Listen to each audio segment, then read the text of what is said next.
झारखंड में चुनावी तारीखों का ऐलान, कौन जीतेगा घमासान। क्या एनडीए का पलड़ा होगा भारी या जनता सोरेन को कहेगी भ्रष्टाचारी।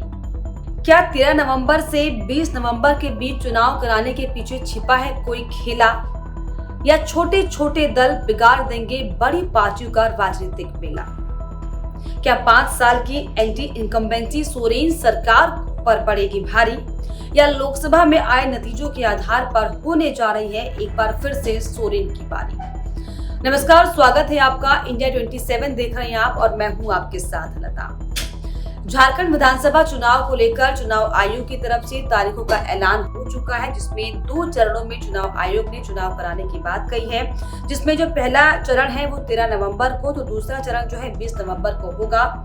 लेकिन अब सबके जहन में सवाल ये लगातार बना हुआ है कि चुनाव आयोग की तरफ से तारीखों का ऐलान तो जरूर कर दिया गया है, लेकिन अब जो है सियासी सरगर्मियां किस तरह की झारखंड में है, क्योंकि झारखंड एक ऐसा प्रदेश है जिसमें 2014 के बाद से अगर देखा जाए तो जो है एक स्थिर सरकार का सपना जनता का पूरा हुआ। क्योंकि 2014 के पहले अगर हम बात करें, चाहे कोई भी पार्टी हो, चाहे बीजेपी की पार्टी हो, चाहे जेएमएम की पार्टी हो, बहुमत किसी पार्टी को नहीं मिल सका, जिसकी वजह से 2014 के पहले तक जो है अस्थिर सरकारें झारखंड में देखी गई।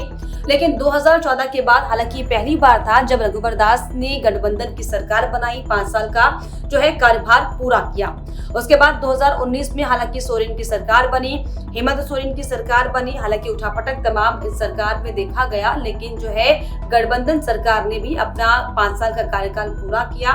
लेकिन अब समझने वाली बात यह है कि 2019 के बाद जो 2024 का विधानसभा चुनाव होने जा रहा है, कैसे दिलचस्प है। अभी हाल ही में लोकसभा चुनाव हुए, उसके लिहाज से क्या प्रभाव इस चुनाव में पड़ने वाला है, समझने वाली बात है। लेकिन ऐसे में सबसे पहले हम अगर बात करें कि 2019 के लिहाज से क्या बड़े बदलाव हुए, तो ये समझना जरूरी है, क्योंकि झारखंड जो प्रदेश है किस तरीके से आदिवासी प्रदेश है, नक्सलाइट वो एरिया है, तमाम जो वहाँ के मुद्दे जो है अक्सर प्रभावित होते हुए वहाँ पर राजनीतिक पार्टियों में दिखाई पड़ते हैं। लेकिन अगर हम सियासत की बात करें, सियासी समीकरणों की बात करें, तो किस तरीके से जो हेमंत सोरेन वर्तमान में मुख्यमंत्री है, गठबंधन की सरकार को चला रहे हैं, कैसे बड़े बड़े चेहरे उनके पास छिटक कर दूसरी विपक्ष पार्टी में चले गए, ये सबने देखा। और ये दरअसल बड़ी वजह है कि इस बार जो है लगातार ये सरगर्मियां बनी हुई है कि क्या ये जो बड़े बड़े चेहरे हेमंत सोरेन के पास छिटक कर बीजेपी के पास चले गए हैं, गठबंधन में एनडीए भी इस बार चुनाव लड़ने के मूड में दिखाई पड़ रही है, क्या इसका असर वर्तमान की सरकार पर और इंडिया गठबंधन पर पड़ने वाला है। इंडिया गठबंधन का जिक्र मैं इसीलिए कर रही हूँ क्योंकि इस बार जो है झारखंड में एनडीए वर्सेस इंडिया की लड़ाई साफ तौर पर देखी जा रही है। अभी अगर हम वर्तमान में बात करें तो सरकार जो है गठबंधन की है, जिसमें जेएमएम, कांग्रेस और आरजेडी ने मिलकर सरकार बनाई थी। टोटल जो सीटों की संख्या है वो दरअसल 47 है। और विपक्ष अगर हम बात कर लें बीजेपी की तरफ से, तो बीजेपी पूरी तैयारी में जुटी हुई है कि वो एनडीए में जो है अपने तमाम सहयोगी दलों को मिलाकर चुनाव लड़ेगी। हालांकि 2019 के चुनाव में जो है आजसू के साथ मिलकर चुनाव लड़ने की बातें हो रही थी, लेकिन दोनों पार्टियां अलग हो गई, जिसका खामियाजा बीजेपी को भी भुगतना पड़ा और आजसू पार्टी को भी भुगतना पड़ा। लेकिन अब इन पूरे 5 सालों में क्या बदल गया है, अगर हम इसका जिक्र सबसे पहले कर लें तो झटका, हालांकि हेमंत सोरेन को कई झटके लगे। भ्रष्टाचार के आरोप में हेमंत सोरेन बार बार फंसते हुए दिखाई पड़े। इसके अलावा हालांकि पिछले बार जो है बीजेपी की अगुवाई में चुनाव लड़ा गया था, इस बार जो है जेएमएम के हाथ में बागडोर है, तो जेएमएम की अगुवाई में जो है इंडिया ब्लॉक के हाथों में ही चुनाव है। एंटी इनकम्बेंसी तब बीजेपी को लेकर थी और अब जो है जेएमएम को यानी कि हेमंत सरकार के खिलाफ होने वाली है। सोरेन परिवार के जो खासम खास कोल्हान टाइगर चंपाई सोरेन थे, वो दरअसल उनका साथ छोड़कर जा चुके हैं, बीजेपी में शामिल हो चुके हैं। इनके अलावा बाबूलाल मरांडी ने अपनी पार्टी झाविमो का बीजेपी में विलय कर लिया। बाबूलाल मरांडी फिलहाल झारखंड बीजेपी के प्रदेश अध्यक्ष हैं। 2019 के चुनाव में बीजेपी का चेहरा रहे रघुवर दास, जो कि फिलहाल जो है झारखंड की राजनीति से इनएक्टिव दिखाई पड़ रहे हैं, क्योंकि ओडिशा के वो राज्यपाल हैं। तो क्या यहाँ पर बीजेपी को इनकी कमी खलेगी, ये दरअसल बड़ा फैक्टर है। इसके अलावा कोल्हान रीजन में समीकरण जो बदले, क्या ये एक बड़ी शिकस्त देने के लिए बीजेपी के लिए एक बड़ी वजह हो सकती है क्या? इसके अलावा हेमंत सोरेन के बड़े भाई दुर्गा सोरेन की पत्नी सीता सोरेन 2019 में हालांकि जेएमएम के साथ थी, लेकिन बीजेपी में वो शामिल हो गई हैं। दूसरा बड़ा सियासी बदलाव ये है कि इस बार के चुनाव में पिछली बार के चौथे नंबर की वाली पार्टी झाविमो का नाम जो है नदारद है, क्योंकि बीजेपी के साथ चली जा चुकी है। अब अगर हम बात करें 2019 में किस तरह के समीकरण थे और 2024 में किस तरह के समीकरण बनते हुए दिखाई पड़ रहे हैं। देखिए 2019 में जेएमएम जो है 43 सीटों पर लड़ी थी, 30 सीटें मिली। कांग्रेस 31 पर लड़ी, 16 सीटें मिली थी। राजद 7 सीटों पर लड़ी, 1 सीटें मिली। बीजेपी 79 सीटों पर लड़ी थी, 25 सीटें मिली। आजसू जो कि बीजेपी से अलग हटकर चुनाव लड़ी थी 52 सीटों पर, लेकिन मात्र 2 सीटों पर सिमट कर रहना पड़ा। जेवीएम 81 सीटों पर लड़ी थी, 3 सीटें मिली। हालांकि आधे नेता बीजेपी के पास है, आधे नेता कांग्रेस के पास चले गए। ऐसे में वोट प्रतिशत जो रहा साफ तौर पर वो बीजेपी के पक्ष में जरूर था। 33% जो है वोट शेयर बीजेपी का था, लेकिन 18% वोट शेयर जेएमएम के पास होने के बावजूद भी गठबंधन की सरकार बनाने में जेएमएम कामयाब रहा।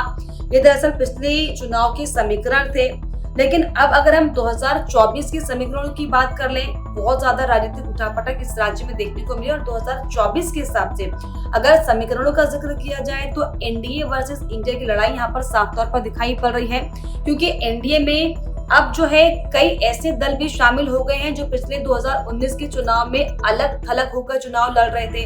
जेडीयू की पार्टी जो है पिछले चुनाव में अलग अकेले लड़ी थी अपने दम पर, हालांकि एक भी सीट नहीं मिल पाई। लेकिन इस बार जो है एनडीए पूरी तरीके से मजबूत होने के फॉर्म में दिखाई पड़ रही है। और क्योंकि एनडीए के पास जो है कई बड़े चेहरे भी अब आ चुके हैं, ऐसे में ये कहीं ना कहीं कहना दिलचस्प और लड़ाई दिलचस्प दिखाई पड़ रही है कि क्या इस बार जो है इंडिया वर्सेस एनडीए की जो लड़ाई झारखंड में दिखाई पड़ रही है, कहीं ना कहीं क्या इंडिया ब्लॉक जो है वो पीछा होते हुआ दिखाई पड़ सकता है क्या?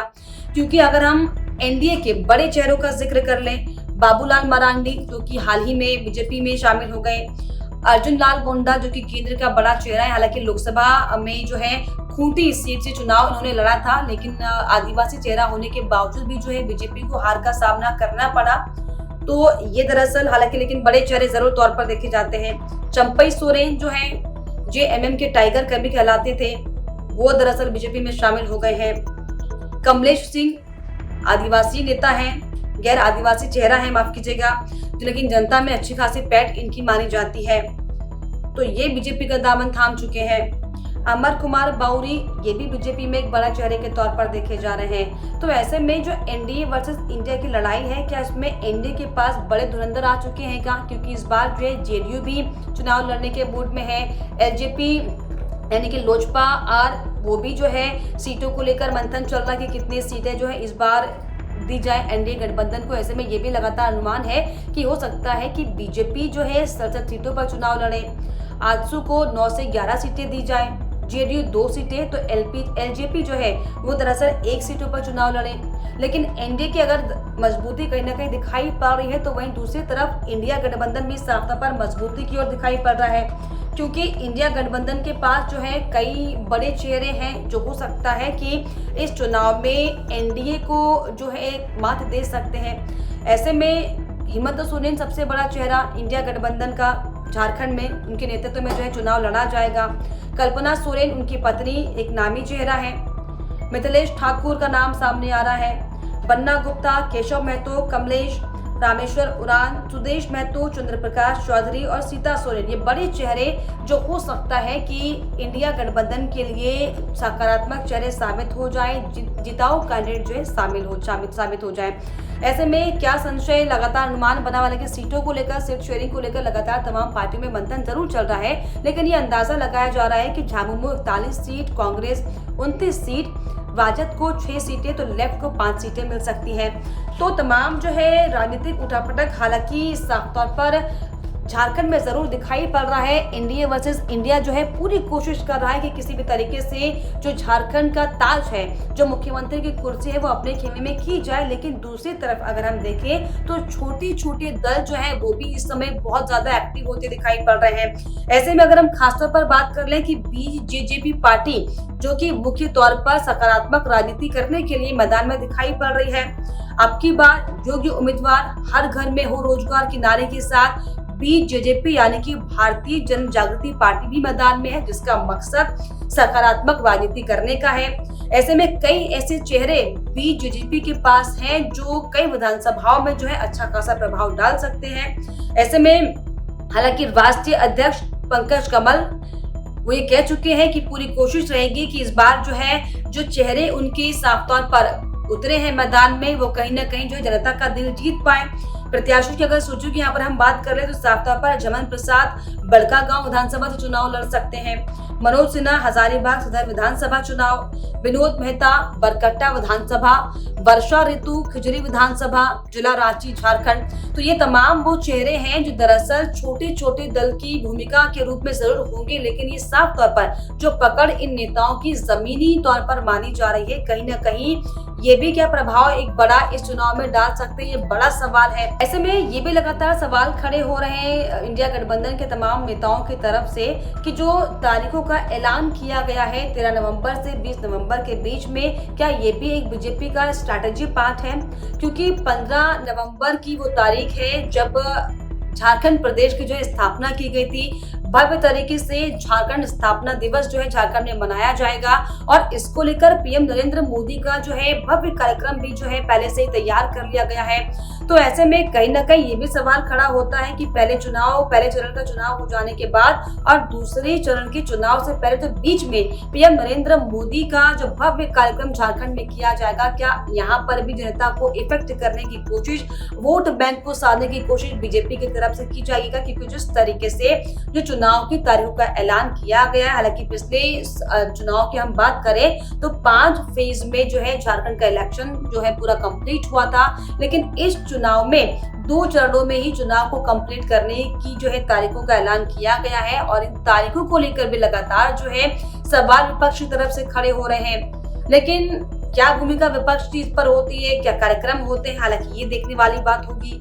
इस तरीके से जो बड़े बड़े धुरंधर चेहरे जो जेएमएम के चेहरे थे वो बीजेपी में शामिल हो गए हैं, क्या उसका असर भी यहाँ पर देखने को मिलेगा? हालांकि ये देखने वाली बात होगी, लेकिन किस तरीके से जो है झारखंड की राजनीति में बड़ा उठक पटक आने के बाद भी हालांकि सरकार बरकरार रही और उसी सरकार को जो है दोबारा से रिपीट करने की तैयारी हेमंत सोरेन करने जा रहे हैं। ऐसे में आपको क्या लगता है किस तरह के जो है झारखंड के सियासी समीकरण बदल सकते हैं? क्या बदलाव अब एनडीए वर्सेस जो इंडिया गठबंधन की फाइट चल रही है इसका असर इसमें इस चुनाव में दिख सकता है? हमें कमेंट बॉक्स में जरूर लिखिएगा। इसके अलावा हमारे चैनल को लाइक शेयर एंड सब्सक्राइब करना भी ना भूलें।